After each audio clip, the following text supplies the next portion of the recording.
జీసిడియం ప్రేమా స్వరం, దైవ కృపా స్వరం, ఇది ఆత్మీయ స్వరం,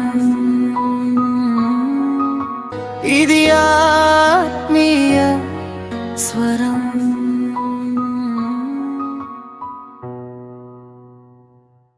నా ప్రియమైనటువంటి సహోదరి సహోదరులారా, మీకందరికి శుభములు. దైవ కృపాస్వరము అనే కార్యక్రమం ద్వారా స్వాగతం పలుకుతున్నాం. దేవుని వాక్యాన్ని ధ్యానం చేయడానికి దేవుడు మనకు అనుగ్రహించిన అద్భుతమైన గడియను బట్టి మేము ఎంతగానో సంతోషిస్తున్నాం. ప్రియులారా, మీ పరిచర్య, మీ యొక్క విశ్వాస జీవితం కొరకు మేము ప్రార్థన చేస్తున్నాం. దైవ కృపాస్వరం అనే కార్యక్రమం గురించి మీరు ప్రార్థన చేయాలని కోరుతున్నాం. ఈ దినమున మనం ఇప్పటి వరకు సీరియస్ గా మనం విశ్వాసము చేత నీతికరణ అని తెలుగులో మాట్లాడుతా ఉన్నాం. జస్టిఫికేషన్ బై ఫెయిత్, విశ్వాసం ద్వారా మాత్రమే నీతిమంతులుగా తీర్చబడ్డాము అనేది. అంటే యేసుక్రీస్తు మరణ పునరుత్థానం తర్వాత మనం విశ్వసించినప్పుడు ఏ విధంగా మనం పిలువబడ్డాం, ఏ విధంగా మనం బ్రతకగలుగుతున్నాం, ఈ రక్షణ భాగ్యం ఎటువంటిది, మనకు ఎలా పొందగలుగుతాం అనే విషయాన్ని మనం ధ్యానం చేస్తూ వస్తున్నాం. ఈ రోజున నీతికరణ ఫలితాలు, జస్టిఫికేషన్ రిజల్ట్స్ గురించి మనం ధ్యానం చేసుకుందాం. ఇది అద్భుతమైన వాక్య సందేశం. చిన్న ప్రార్థన చేద్దాం, దేవుని సహాయాన్ని అడుగుదాం. నా ప్రియమైన పరలోక దేవా, నీకు స్తోత్రాలు చెల్లిస్తున్నాం. అయ్యా, విశ్వాసం ద్వారా కృపచేతనే మాకు రక్షణ అనుగ్రహించారు. నిన్ను అంగీకరించిన వారు జీవితాల్లో ఏం దొరుకుతుంది అనే విషయాన్ని మేము ధ్యానం చేస్తున్నాం. ఆశీర్వాదాలు మేము పొంది జీవించడానికి సహాయం చేయమని యేసు నామమున ప్రార్థన చేస్తున్నాము తండ్రి. ఆమేన్, ఆమేన్. జస్టిఫికేషన్ బై ఫెయిత్, దాంట్లో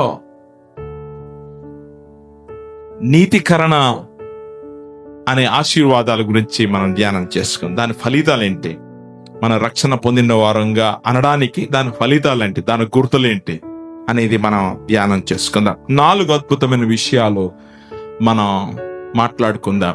4 విషయాలు నేర్చుకుందాం.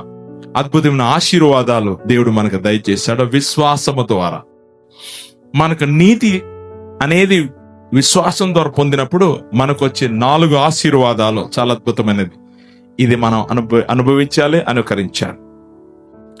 విశ్వాసం చేత జస్టిఫికేషన్, నీతిమంతులుగా తీర్చబడిన వారి జీవితంలో ఏం దొరుకుతుంది, ఏం పొందగలుగుతారు, ఏం ఆశీర్వాదం ఉంటుంది? ప్రియులారా, ఈ డబ్బు కాదు, ఆస్తి అంతస్తులు కావు, పేరు ప్రతిష్టలు కావు. ఇది దైవికమైనవి, ఇది పరలోక సంబంధమైనది. ఈ భూమి మీద మన విశ్వాసం ద్వారా నీతి పొందినప్పుడు మనకు వచ్చే ఆశీర్వాదం ఇంత అంత కాదు, దాన్ని పొందిన వారికి మాత్రమే అది అనుభవంలోనికి వస్తారు. కనుక విశ్వాసిగా మనమందరం కూడా దాన్ని అనుభవించాలి. రక్షణ పొందిన వారు కూడా ప్రకటించి ఈ ఆశీర్వాదాన్ని వారు పొందినట్లుగా మనం చేద్దాం. 4 ప్రాముఖ్యమైన ఆశీర్వాదాలు. రోమిలకు రాసిన పత్రిక 5వ అధ్యాయం 1వ వచనంలో ఇలా వ్రాయబడింది. ఏంటి ఫలితాలు? నీతికరణ, జస్టిఫికేషన్ ద్వారా మనకేంటి లాభాలంటే, మొదటిది, మనం నీతిమంతులుగా చేయబడినప్పుడు మనకు వచ్చే ఆశీర్వాదం ఏంటంటే దేవునితో సమాధానం. ఇది మొదటిది, దేవునితో సమాధానం. దేవునితో సమాధానం కుదరకపోతే మనం నీతిమంతులంగా అవ్వలే, నీతి కార్యాలు అస్సలే జరిగించలే. కనుక నీతి కార్యాలు మన జీవితంలో జరగాలంటే మొట్టమొదటిగా ఏంటంటే దేవునితో సమాధానం. ఇలా అంటాడు అపోస్తలుడైన పౌలు గారు రోమిలకు రాసిన పత్రిక 5వ అధ్యాయం 1వ వచనంలో ఇలా రాయబడింది. కాబట్టి విశ్వాస మూలమున మనము నీతిమంతులముగా తీర్చబడి మన ప్రభువైన యేసుక్రీస్తు ద్వారా దేవునితో సమాధానము కలిగి ఉందుము. నీతికరణ, జస్టిఫికేషన్ ద్వారా మనకొచ్చే లాభం ఏంటో తెలుసా? దేవునితో సమాధానం. ఎప్పుడైతే దేవునితో సమాధానం మనకు కలుగుతుందో దైవికమైనటువంటి స్వరూపులుగా, ఆత్మ స్వభావం కలిగిన వారంగా మనం తీర్చబడతాము.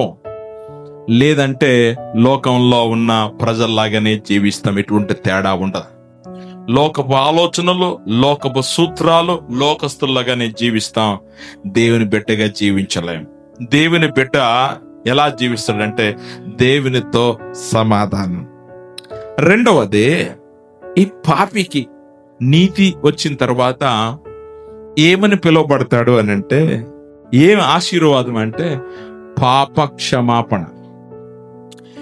ఇది కీర్తనల 32లో 1వ వచనంలో రాయబడింది.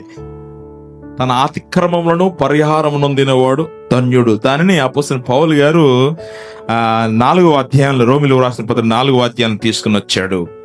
ఎలాగనగా, తన అతిక్రమములకు పరిహారము నొందినవాడు, తన పాపమునకు ప్రాయశ్చిత్తము నొందినవాడు ధన్యుడు. ఎవరంటే బ్లెస్డ్ పర్సన్? దీవింపబడిన వ్యక్తులు ఎవరంటే? బాగా ధనము కలిగినవాడా? ఆరోగ్యవంతుడా? కానే కాదు. అందచందాలు కలిగిన వారా? కానే కాదు. పేరు ప్రతిష్టతలో సంపాదించుకున్నవారు? కానే కాదు. పాప క్షమాపణ పొందినటి వారు. ఎవరి పాపములైతే క్షమాపణ దొరికిందో వాడు ధన్యుడు. ఇదండి 2వ ఆశీర్వాదం, ధన్యత. 3వది నిత్య జీవం. యోహాను సువార్త 3వ అధ్యాయం 16వ వచనంలో వ్రాయబడిన, దేవుడు లోకమును ఎంతో ప్రేమించెను కాగా తన అద్వితీయ కుమారి యందు విశ్వాసముంచు ప్రతి వాడును నిత్య జీవం పొందినట్లు ఆయన అనుగ్రహించెను. అనుగ్రహం, వరం, గొప్ప భాగ్యం ఏంటంటే నిత్య జీవము. 3వది నీతి పరచబడిన వాడు పొందే ఆశీర్వాదం నిత్య జీవం. ఇది చాలా అద్భుతమైనది. 4వది, చివరిది దత్తత. ఇది గలతీలకు రాసిన పత్రిక 4వ అధ్యాయంలో తీయబడింది.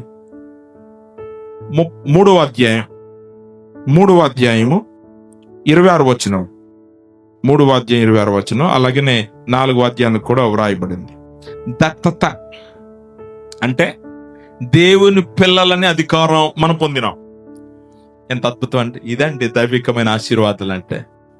చాలా మంది ఇల్లు ఉంది, ఉద్యోగం ఉంది, డబ్బు ఉంది, బాగా గడించాడు, ఉన్నతమైన స్థానంలో ఉన్నాడు, అదేనండి గొప్ప ఆశీర్వాదం అంటే అది కాదు.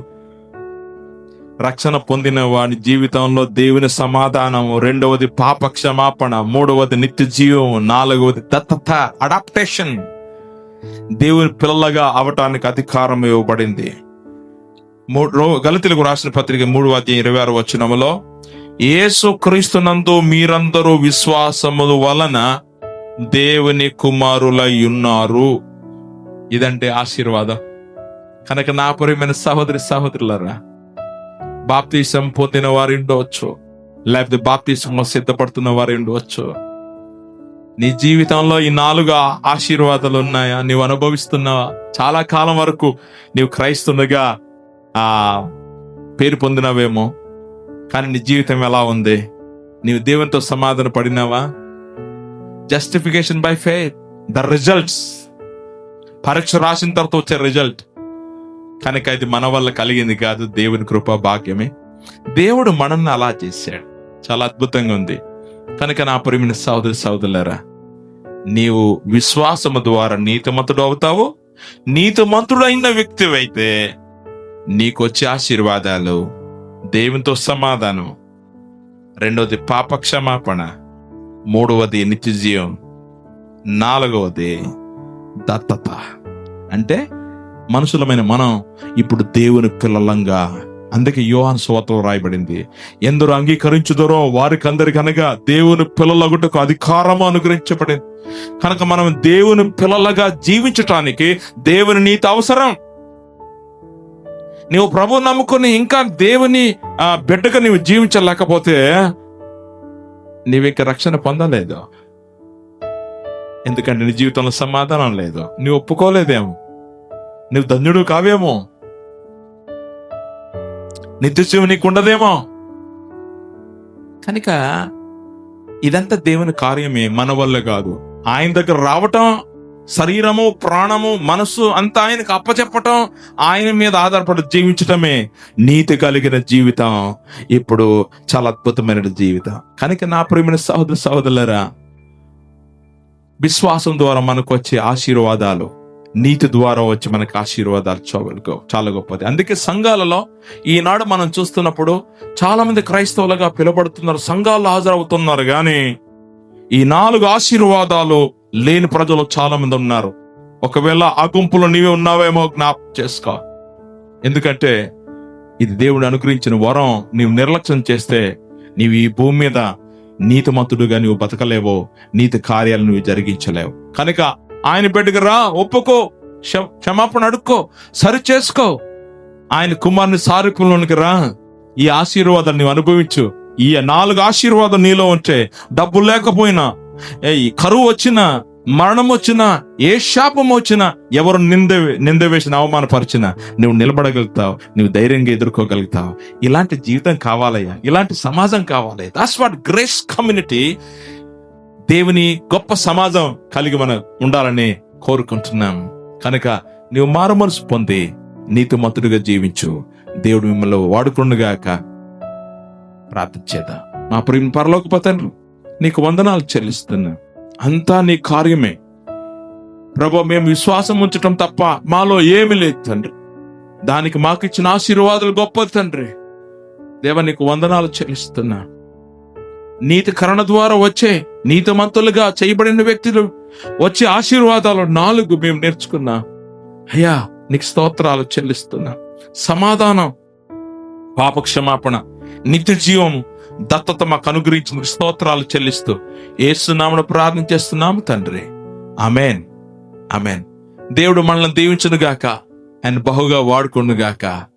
హల్లెలూయా. Praise the lord.